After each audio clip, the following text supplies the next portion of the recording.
여러분에게 믿음이란 건 뭔가요? 남들에게 자랑스럽게 보여주는 자격증 같은 건가요? 아니면 내 모든 삶을 보여주는 방식, 그 자체인가요? 오늘 우리가 함께 나눠볼 이야기는 바로 이 중요한 질문의 핵심을 파고드는 내용입니다. 오늘 우리가 집중할 핵심 질문은 바로 이거예요. 자랑할 것인가? 살아낼 것인가?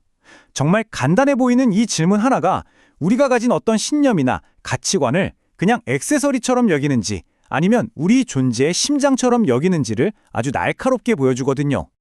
자, 그럼 이 질문이 왜 지금 우리에게 이렇게 중요할까요? 그 현실적인 배경부터 한번 같이 살펴볼게요. 특히 한국 사회에서 교회가 겪어온 변화, 이걸 보면 딱 감이 오실 거예요.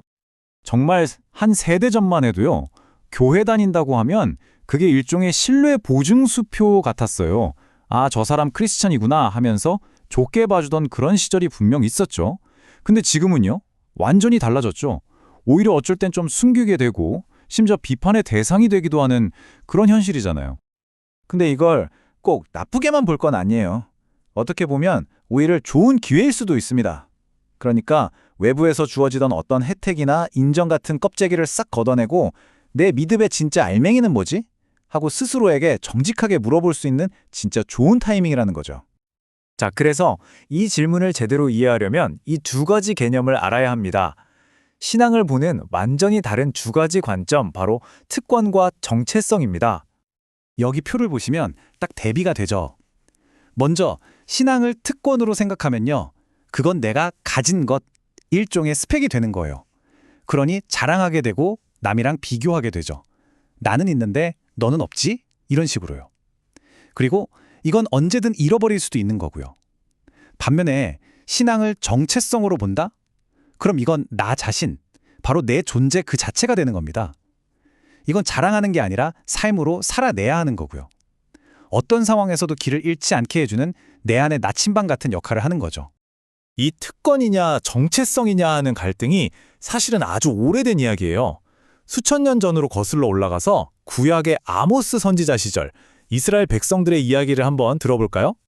자신들이야말로 세상에서 유일하게 선택받은 특별한 민족이라고 믿고 있던 이스라엘에게 하나님이 정말 충격적인 한마디를 던지십니다.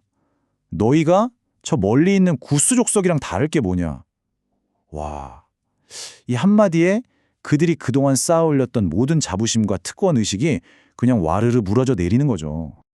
그때 이스라엘 사람들한테 구스 족속은 뭐랄까, 그냥 자기들이랑은 비교도 안 되는 저 멀리 사는 별 볼 일 없는 이방 민족의 대명사 같은 거였거든요. 근데 하나님이 바로 걔네랑 너희가 똑같다고 하시는 거예요. 심지어 자기들만 겪었다고 자부하던 그 위대한 이집트 탈출, 그 출애굽 사건마저도 내가 다른 민족들도 다 그렇게 이끌어냈어. 너희만의 전유물이 아니야. 라고 말씀하시면서 그들의 독점적인 우월감을 그냥 박살내버리신 거죠. 핵심이 바로 이거예요. 이스라엘의 진짜 실수는 선택받았다는 사실을 무슨 만능 안전장치처럼 생각했다는 겁니다. 우리는 선택받았으니까 뭘 해도 괜찮아. 이런 특권의식이 사회에 만연한 불의와 불공정을 보고도 그냥 눈 감아버리는 핑계가 돼버린 거예요. 하지만 하나님의 생각은 완전히 달랐습니다. 메시지는 아주 명확했죠. 선택은 책임을 면제해주는 특권이 아니라 오히려 더 큰 책임을 져야 하는 시작점이라는 거였어요.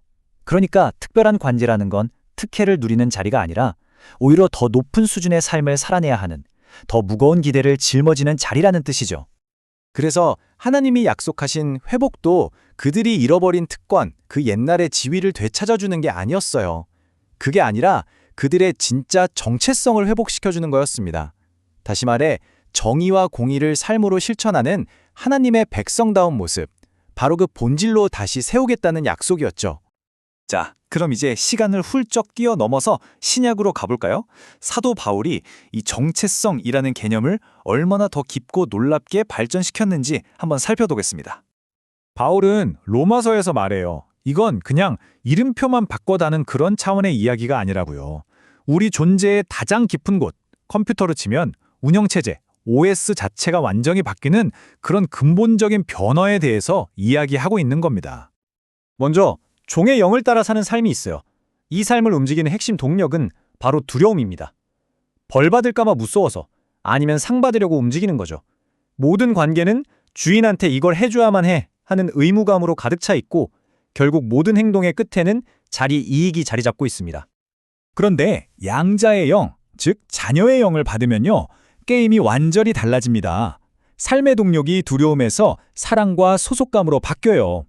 나는 이 가족의 일원이야 하는 그런 마음이죠. 관계도 주인과 종의 의무 관계가 아니라 사랑하는 아버지와 자녀의 관계로 바뀌고요. 목표도 더 이상 상이나 벌이 아니에요. 그냥 아버지를 사랑하니까 부분의 마음을 닳고 싶어지는 거죠.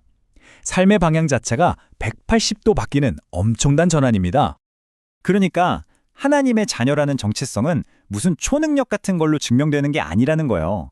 그게 아니라 내 삶의 갈림길에서 중요한 선택의 순간에 내 마음을 움직이는 게 과연 무엇이냐? 두려움에 기반한 종의 영이냐? 아니면 사랑에 기반한 양자의 영이냐? 바로 이걸로 드러난다는 거죠.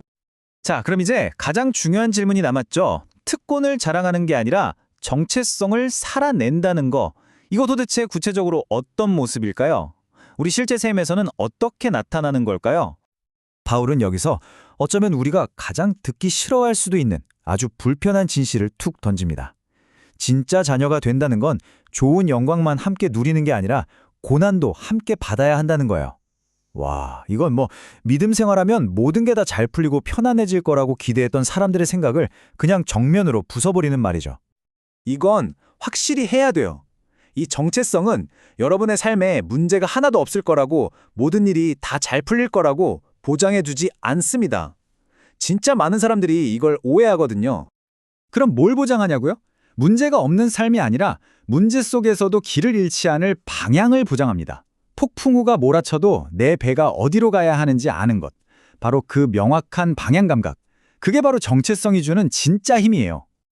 그리고 이 정체성은 그냥 머릿속에만 있는 추상적인 게 아니에요.